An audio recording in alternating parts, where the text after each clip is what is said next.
So the sun setting away to the left, some clouds above. We had rather a lot of cloud this morning actually, maybe we had some rain here in Barbados, but didn't put too much of a dampener on things. We've seen an interesting day. It has at least set up a last day here, very similar in fact to the previous match in Antigua, where England will bat on tomorrow, set West Indies something and see if they can bowl them out on a pitch that is wearing certainly a bit more for the spin bowlers here than there was in Antigua. So today the first wicket was Joseph, the night watchman. He put on 52 with Brathwaite before he was out for 19. Jason Holder, rather unlikely slog actually, hit one up in the air, well taken by Fisher, wheeling back at mid-on, the ball drifting on the wind to give Saqib his first wicket. We'll hear from Saqib a little bit later. Holder was out for 9.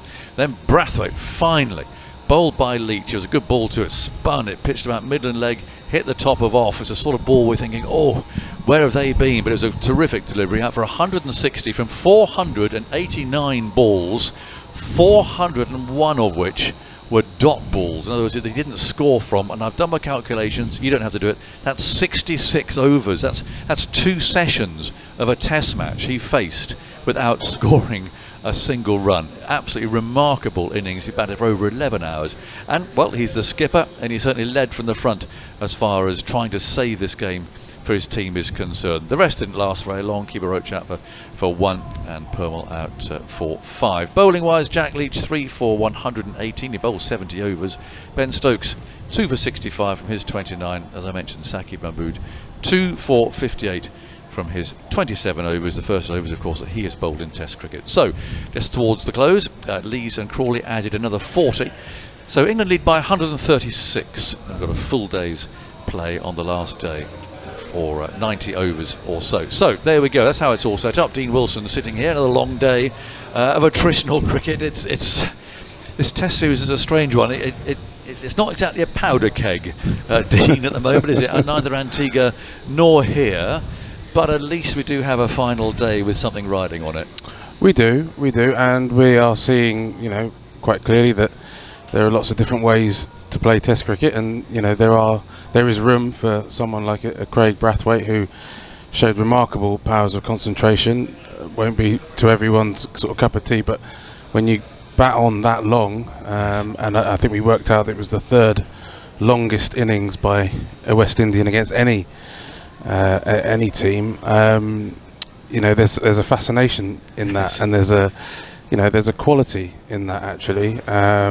He told us that this was the first time that his mum had ever seen him play any cricket. In fact, not really? just. Yeah, his mum's here. I wonder if she'll come back. It's the.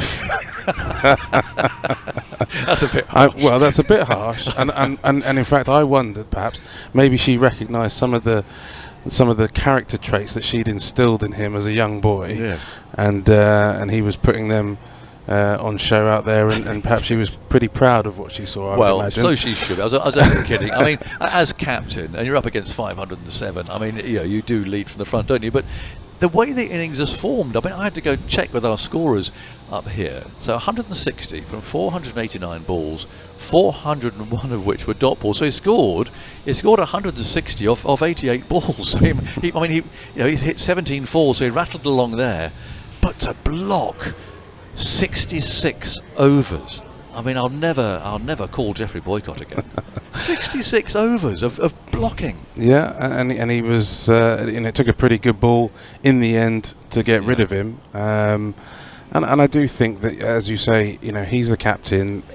He's trying to demonstrate the sort of qualities and skills required at this level to the rest of his batsmen, and some who've got a bit more of a penchant for attacking stroke play, perhaps that gets them into a bit of trouble. So he's not going to ask his players to do anything that he's clearly not capable of doing himself. And you have to admire it. I mean, for goodness' sake, he didn't give a single chance, I don't think, and I've not recorded one anyway if he did, but to bat for all that time. It is incredible, but it's one of those things where England might have tried or hoped that they could prey on temptation and get him frustrated, and someone who likes a bat on ball, as a lot of the England players do, might hit one up in the air. I mean, we saw Jason Holder after lunch almost kind of say, right, that's it, I'm going to start playing my shots. He played one shot and got out. So, Yes. I think there's certainly method to Craig's performance. And look, England are the ones who have to take 10 wickets. He's not going to give them anything. There's no quarter given. And in the end, England did do that. It took them 187 overs to get there. But no, he's the captain, and he's fighting hard for his team. And as you say, Aggers, I've got nothing but respect for that. And he's used the conditions. He's used the pitch, which is in the batsman's favour, absolutely perfectly. And I think we'll come back tomorrow and see what unfolds. Yeah, it's interesting. I'm not going to name the England cricketer who said to me a couple of days ago, "Oh, this place is gone. Leach is going to roll them over. It's all over." And dear old Leachy, 70 overs, he wheeled away. He picked up a couple of wickets towards the end. So picked up a 3 in the end, 3 for 118. There were one or two strange tactics, and I potted down to talk to Mike Atherton about this, because I wasn't happy with the field he was given yesterday, as you know, because we talked about it. But today there was a situation where he was bowling, or rather it was Dan Lawrence who was bowling off spin, in that rather bizarre fashion of his, but he was bowling off spin. He was taken off and Leach came back again for yet another spell, and he had exactly the same field. Now how can you set the same field on a pitch that's turning for an off spinner as for a left armour? I don't understand it. There was still the leg slip that I chunted about yesterday, the short leg, the man at short mid wicket. When what you're trying to do is to get him to bowl, encourage him to bowl middle and off at the straightest, off stump to spin away. I really couldn't understand that. Well, you mentioned this earlier in the day, Aggers. And not a good mic, by the way, just so I can put that in there. Yeah. Well, you mentioned this earlier in the day, and I do get why you're perplexed about it. But if you think about it from another point of view, which is if both bowlers are aiming for the same edge. So your assumption there is that Jack Leach is looking to turn the ball away from the bat, looking to take the outside edge and bring the keeper slip into play. Correct. Perhaps their tactic was for Jack to bowl straighter. Maybe they felt that there was something in the pitch on a straighter line, on a leg stump line maybe, and maybe he was targeting that inside edge as well, looking to bring the catches at leg slip and short leg into play in the same way that Dan Lawrence, who'd be spinning the ball into the batsman, was also targeting that same inside edge. And I say that having spoken to one of the players, to Saki Mahmood after the game, and he said on a pitch this slow it was very difficult to try and challenge both edges of the bat, and you were just aiming for one edge. Now presumably Saki Mahmood's aiming for the outside edge, obviously, as a seam bowler, but my explanation or my theory, and I may be proven wrong at some point, but my theory is that they're both going for the same edge. Okay, I'd rather see him run up and bowl orthodox left arm spin and take the outside edge, but there you go. Well, that's fine. We all have they had a reason for doing it, and I shall ask Joe Root tomorrow what that was all about. I'll send Joe a text just to back me up. if we get the chance. What about Saki? We'll hear from him in a second. Lots of energy. He ran in hard, didn't he? His first test, it's always a bit of a bewildering experience, although he's played some one-dayers, but it's just different, the intensity of a test match. Yeah, definitely. And of course he'd have been a little nervous as well, coming in, having had his first wicket chalked off for a no ball, and just wondering on this surface, is he going to get it? But as I mentioned, Holder played a curious shot, kind of gave his wicket away, but it was a poor shot. Yeah. So Saki, got on the board and had to check it wasn't another no ball, and it wasn't. So well done him. But he then sort of had his tail up a little bit. It looked like he might strike quite quickly again. There was a big LBW shout was given against De Silva. And as we've mentioned several times in this series, don't assume that that's going to stick.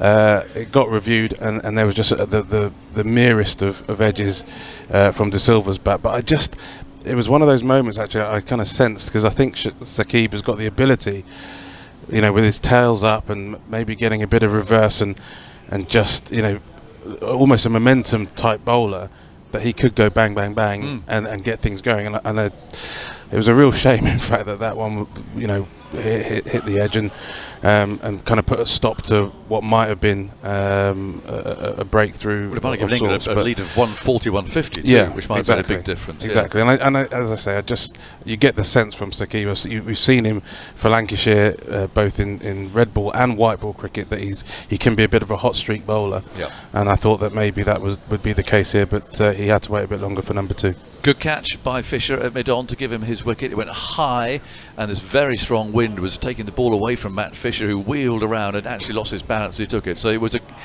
a good catch, and I caught up with Saqib Mahmood later. Well, Saqib, how have you enjoyed that experience? Yeah, it was tough graft out there. The wicket obviously wasn't offering a great deal, but I really enjoyed it. Obviously, to come out taking 10 wickets there, the boys took out the disciplines, and we got the rewards later on. This pitch, tell me about it. I mean, it's obviously slow. There seems to be, a bit there, a bit of indifferent bounce and so on. Is there to give you a chance tomorrow? Yeah, I mean, every now and again you get a little bit of a hope. One sort of either stays down or pops a little bit, but then for 10 overs you don't see it again. It's just a case of obviously hitting the deck hard and, like I said, staying disciplined in those areas and hoping that when that ball does come, it's on the stumps. We didn't get the rewards when that happened, but I thought we stuck out pretty well. It's a hard slog, isn't it, Test cricket? I mean, how are the legs feeling? Heavy, obviously coming back end of the spell there. It was my first day in the dirt yesterday after a few months, and we all know how that is if you ask any cricketer. So to do sort of 2 days in the dirt has been a tough graft, but I'm glad we took 10 wickets in the end. And the first wicket, it'll stay with you forever. That a good catch too. Yeah, great catch. I was hoping he'd take that, and it was a great catch. Obviously, wind came in, went real high as well. As soon as he caught the catch, I was just looking at the umpire to make sure he didn't put his arm up or anything. Oh yes. You can't do that again, Saqib. It's the first time I've done it, and I'm not usually one to bowl no balls, but I think I've learned that lesson the hard way. So hopefully, I stop doing that. Yeah. So have you got any idea what sort of target would be right? I think you need a bit more time maybe than in Antigua to bat tomorrow to set it up. Yeah, I mean, I'm not sure. I think that's something we'll discuss now as a team, and maybe tomorrow morning and see how it gets. But yeah, I think we'll definitely look at trying to have another crack at him again tomorrow to try and make something out of this game. Yeah. And Jack Leach, I mean, it's certainly some spin there. Yeah, I thought he bowled exceptionally well, beat the outside edge on numerous occasions and created a lot of half chances. He deserved 3 wickets in the end. I thought he deserved more, and he was unlucky not to get more. But Leachy as well, obviously bowled 70 overs or something and stuck out well as well. But yeah, from everyone, it was a great effort. Yeah. So last one, he played lots of white ball cricket. How does it feel to be playing a Test match? That first session on day 2, I was real nervous. I was real tense. I'm glad it was only one session because I came off that field thinking, oh my God, this is the hardest thing ever. But sort of yesterday and today, a lot more settled. Obviously, trying to take the game on, trying to work out there as a unit and see, with plans and stuff. But yeah, that first day, came off the field thinking, wow, I bowled 4 overs there. I felt like a day in the dirt. I don't think you'd have played in a game where one batsman blocked 400 balls. That's 66 overs he faced without scoring a run. Actually, it's funny you say that. I think my first class debut, I think Will Smith at Hampshire faced 500 balls. Oh, did he? So yeah, there's something about me and debuts, so hopefully it's the last I see of that as well. Well, cheers. Nice to talk to you. Thanks again. Well, there's Saqib Mahmood, a happy man with those figures of 2 for 58, but with a lot of work to do on the last day. I think he recognises that. So, how are England going to win this game, Dean? I mean, it's got similarities to the last match. I think there's a bit more in the pitch for the bowlers, or a bit more uncertainty for the batsmen, shall we say, on this pitch than Antigua, which might give England a bit of a chance. But again, I think they're going to throw a carrot up. Yeah, look, I think they'll try and manufacture something. I'm not sure what the numbers will be from Joe Root's mind. He might dangle a bit more of a carrot if he can, just to tempt the West Indies. But the difference this time, though, is that in Antigua he only had 4 of his 5 bowlers available because Mark Wood was injured, whereas this time he has got a full complement of bowlers. And as I mentioned, with Saqib Mahmood, perhaps someone like him or even Matt Fisher, on debut they could be that man to go bang bang. But I do get the sense that this pitch, if you want to stay in, if you get your head down, there's plenty of opportunity for you just to play the ball off the pitch, and once it gets a little bit soft, there's not too much trouble there. So I said it yesterday, I'm going to say it again, I think it'll be a draw. They're going to be tired too, those bowlers, when they put a lot of work in. They're 187 overs. Well, absolutely, and in a way, as we talked about Craig Brathwaite's powers of concentration, you've got to show some appreciation of the fitness and the effort of someone like Jack Leach. 69.5 overs, the most overs bowled by an English bowler in 30 years, which I'm sure who bowled those Probably overs. Tuffers. Very good Aggers, yeah. Tuffers in 92. Do you remember where it was? I was there. You were there. Wellington, New Zealand. Exactly. For Leach to go and do that and put that much effort in and keep twirling away, getting the ball up and over. I described his glistening forehead and keep that arm rolling over in the sunshine. It's a tremendous effort. A real, doff my hat to him for that. But whether or not it leads to something more than a draw, we shall see.